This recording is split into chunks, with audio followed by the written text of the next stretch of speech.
Hey everyone, we're here for our next session. We have Carolyn Reckhal here. She's a crypto OG. She's working on TBTC. Can you guys just put something in the chat if you can hear us? Hello.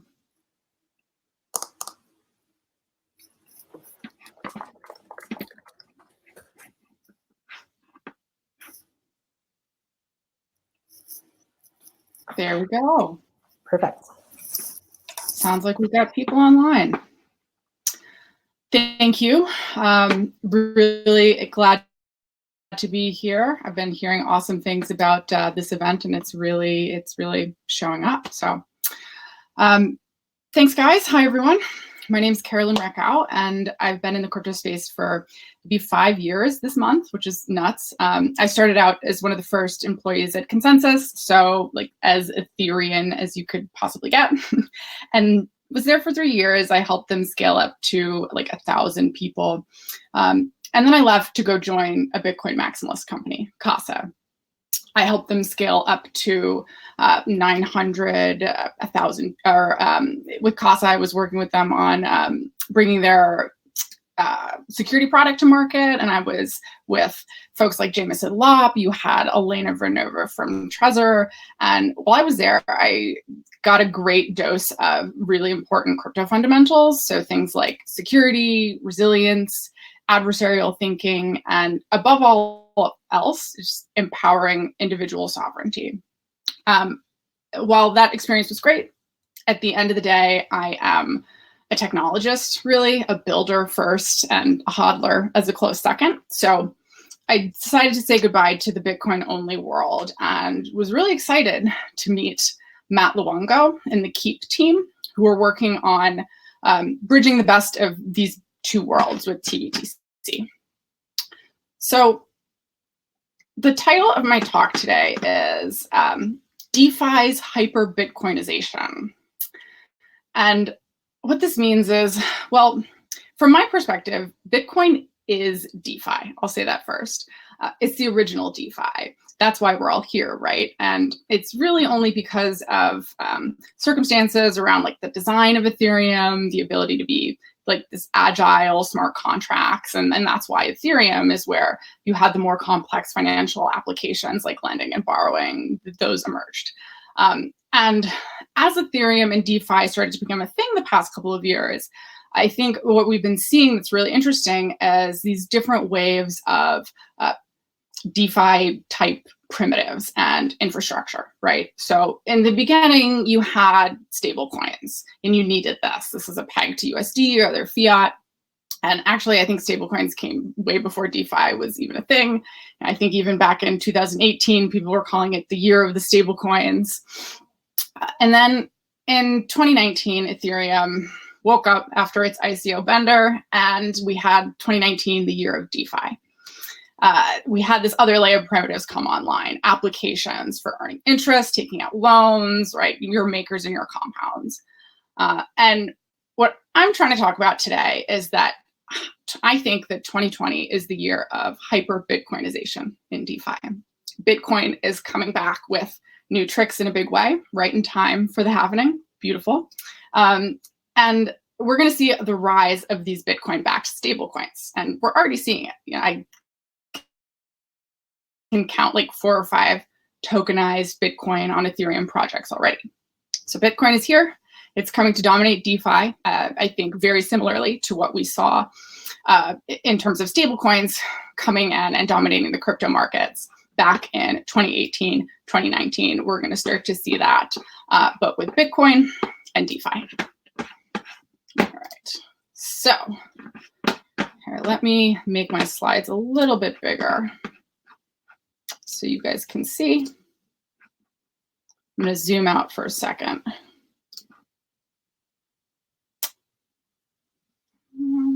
There we go. Okay. So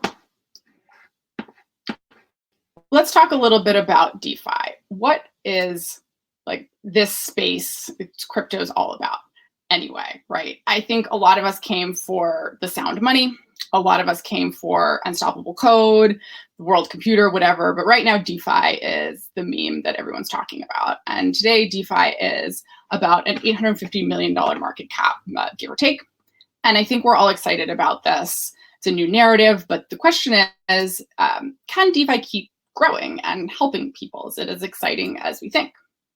And when you start to look at that 850 million, which is very exciting, and you compare it to the 26 billion market cap for Ether, you start to realize that maybe we'll hit a ceiling soon. And also when you start to look at some of the main projects out there, like Maker, projects that are limited by collateral, and I think we're all thinking, all right, how can we continue to get access to value on this chain to do more DeFi? Some people are looking at things like traditional assets like security tokens. I'm not, right? I'm interested in native digital assets, trustless digital assets. So the next obvious pool of collateral is Bitcoin, which is just a little bit bigger than Ethereum, as you can see. And so a question we could be asking ourselves is, how do we bring DeFi to Bitcoin? And I think that this question is fine, but it's a little bit paternalistic, right? I hope there are some Bitcoiners out there listening to this that are thinking like, well, wait a minute, Bitcoin doesn't need DeFi, Bitcoin is DeFi. And that's totally legitimate. You had these narratives like be your own bank, digital cash. We've done that. And what I would say is great. Let's just move on to the next aspect, get a little bit more complex, things like loans. So that's one perspective. The other way to look at it is, how do we bring Bitcoin and Bitcoin users everywhere else, right? This is the hyper-Bitcoinization part. And Ethereum has an opportunity to be this interoperability hub. You can bring big assets into the Ethereum ecosystem to work with DeFi today. So my perspective is that the right way to look at this is, how do we make Bitcoin one of those assets? Because Bitcoin is an important global asset that needs to be treated as such, and Bitcoin should be available everywhere. So in some ways, this has been the holy grail. If you've been in the space long enough, you should remember side chains. We've been talking about side chains and interoperability since at least 2014. And for the most part, I'm sorry, but they've been vaporware.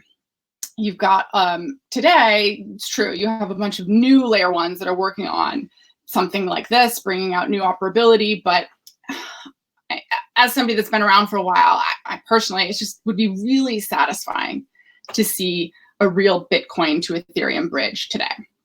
And yeah, people have definitely been trying to solve this problem for a long time. So how? The first big hack around this is with federations. You guys might be familiar with Liquid in the Bitcoin space or WBTC in the Ethereum space. And the basic idea behind a federation is you have a bunch of folks that come together. You need to trust them. They hold your Bitcoin, and then they validate this somewhere else off-chain. And what's great about them is that you get your price exposure, which is so important for DeFi. And it's a pretty simple implementation, right? I'd be willing to bet that anybody out there who's touched Solidity could create something similar to WBTC today, which is cool. But why are we all here in crypto? I don't know about you guys, but I'm here because I don't want to have to trust a third party to transact. I'm here for individual ownership, consent, and sovereignty. And the moment you use a federation-based peg that requires trust in centralized institutions like BitGo or your BitMEXs of the world, you've lost this. You've completely lost censorship resistance. You've lost any sort of trustlessness in the system.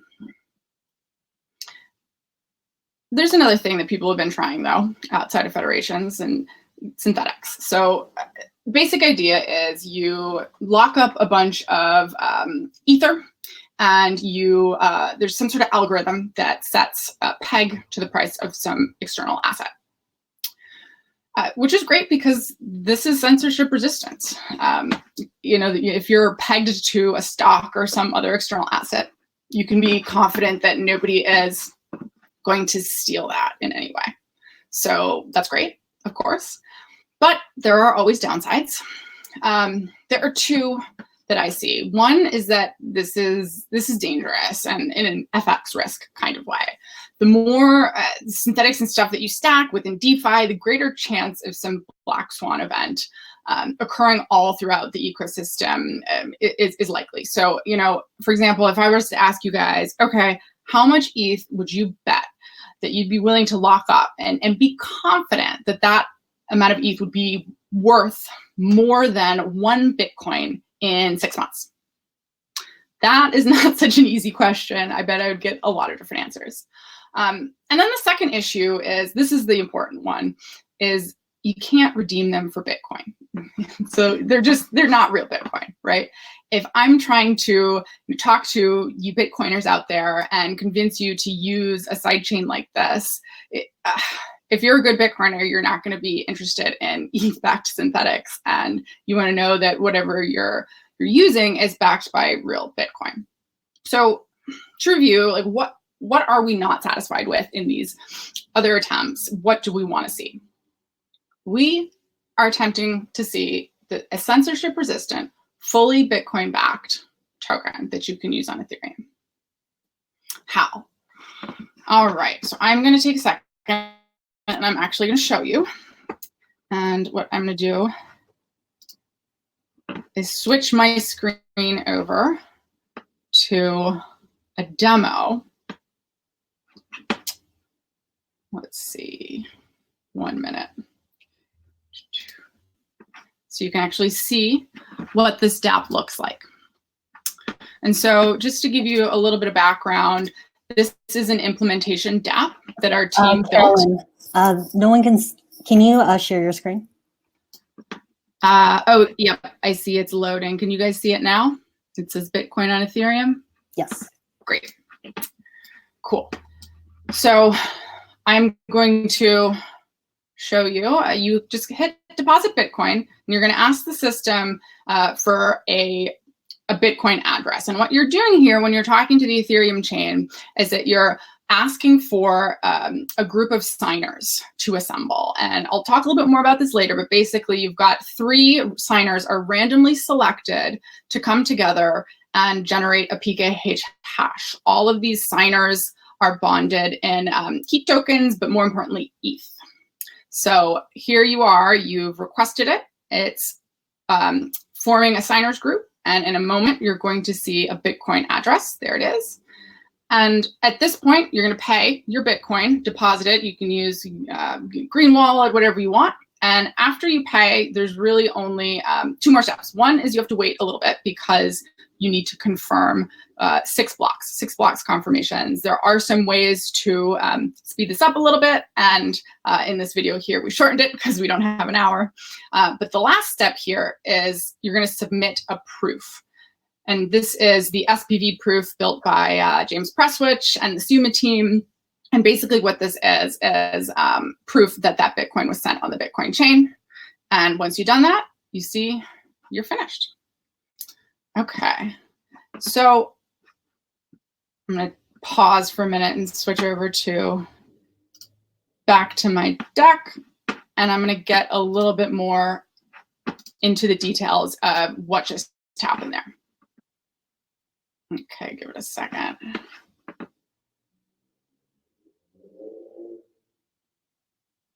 All right.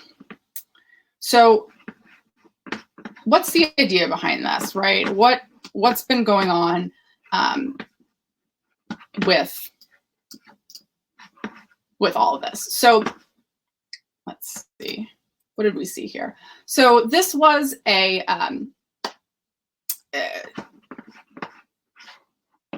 when we built something like this, we're calling it, it's a bit of a complex term, but we're calling it a bonded multi-federated peg. And the idea is that side chains have been talked about this two-way peg like this for years. And, of course, there's a lot of problems with the federations we saw earlier. And the solutions cover these 3 things. One is you actually need to watch the Bitcoin chain yourself. That's the real-light SPV that we saw, simple payment verification.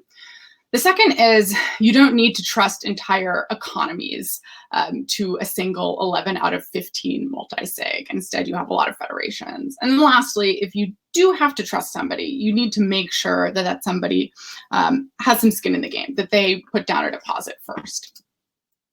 So to get a little bit into some more detail on these three items, so for every Bitcoin that gets deposited, like you just saw there, there's a brand new dynamic federation that's created.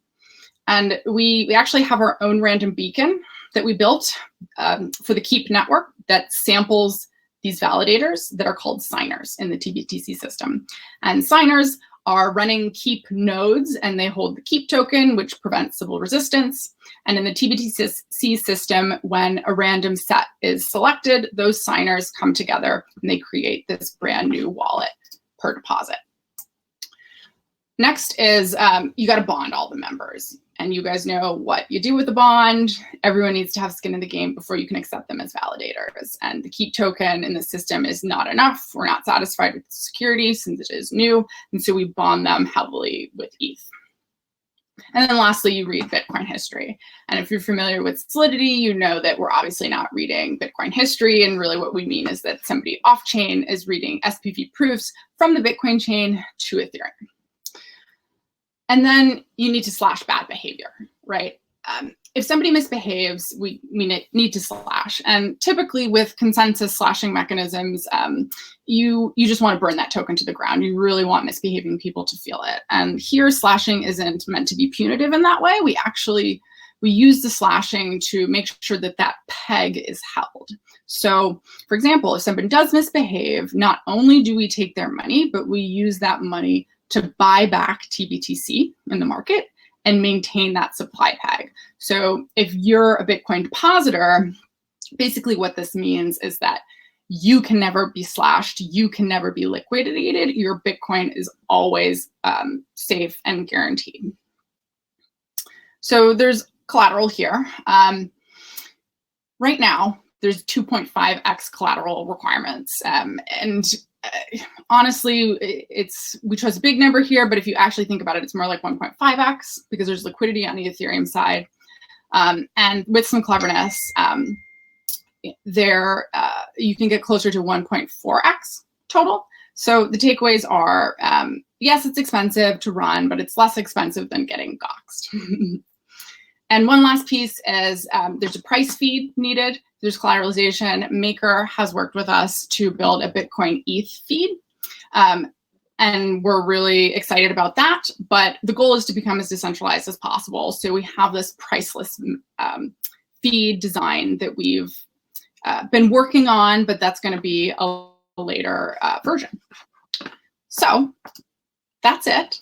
The project is built by Keep, Suma in the cross-chain group. So it is this open source project that a lot of folks have worked on. So when TBTC, when's it coming? Right now. So this talk came at a really great time because we're launching as we speak. This Monday, the Keep token launched.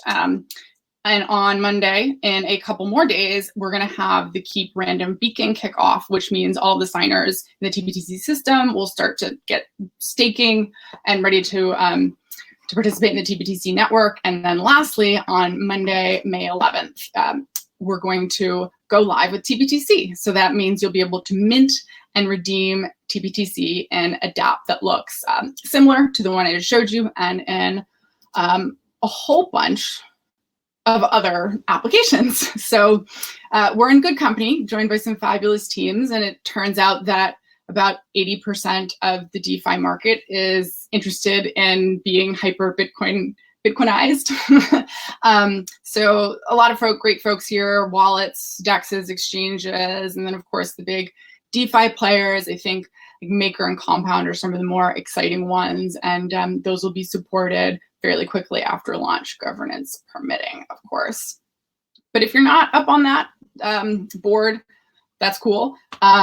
You can be. This is the best way to check out our technical documentation if you are interested in integrating TBTC into your dApp and having Bitcoin collateral. We love feedback. We're trying to be the easiest way to integrate TBTC or integrate Bitcoin into your dApp. And one last thing is, there is a way to get more involved, even if you're not a DeFi app. And that is on June 8th, we have what we're calling a stake drop. So this is your way to help us bring Bitcoin to DeFi. We need your help with the hyperbitcoinization. So if you have ETH, you can stake that ETH and support the TBTC system as a signer, and you can earn keep in a fee for doing that. So if you're interested in joining the stake drop, check out this link. This is our Crowdcast kickoff event, and this will help you get going on June 8th.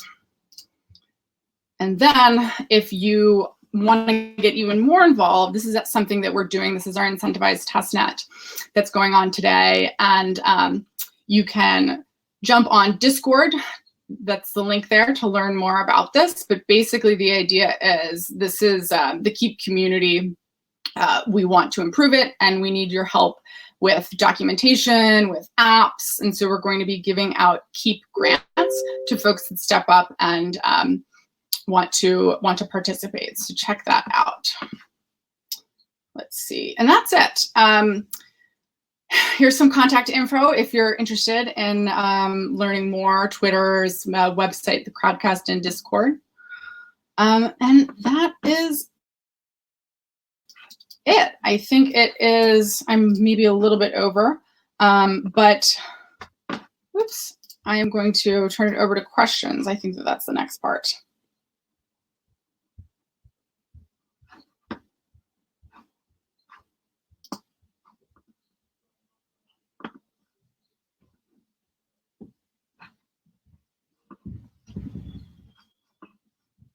Awesome.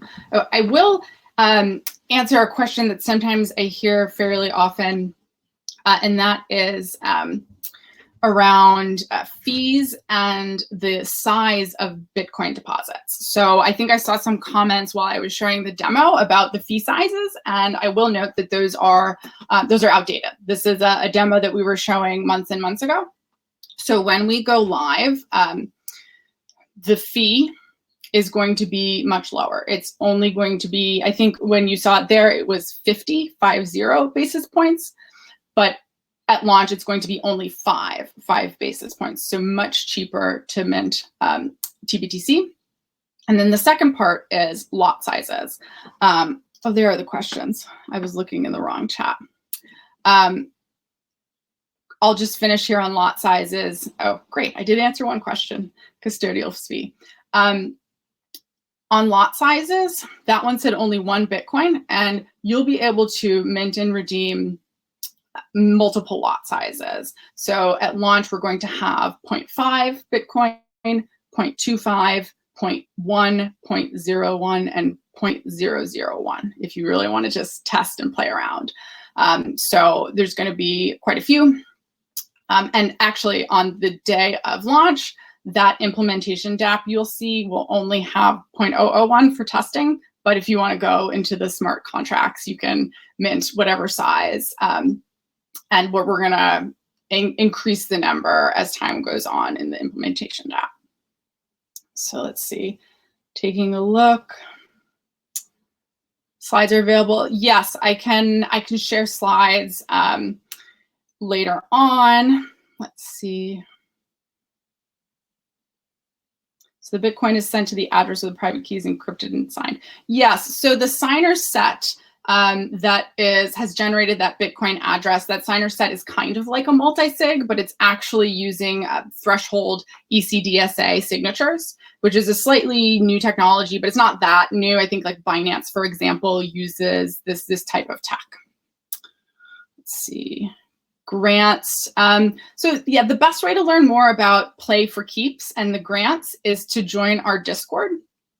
That Discord is where everybody who's working on different projects and participating in Play for Keeps is organizing and working there. Is we've got all of our teams and all of our judges are there. So monthly, what's going to happen is we're going to have a judging period where these community judges select several winners for that month, and we're going to be giving out as much as like tens of thousands of dollars worth of keep every month. So it'll be enough keep to get you staking for sure.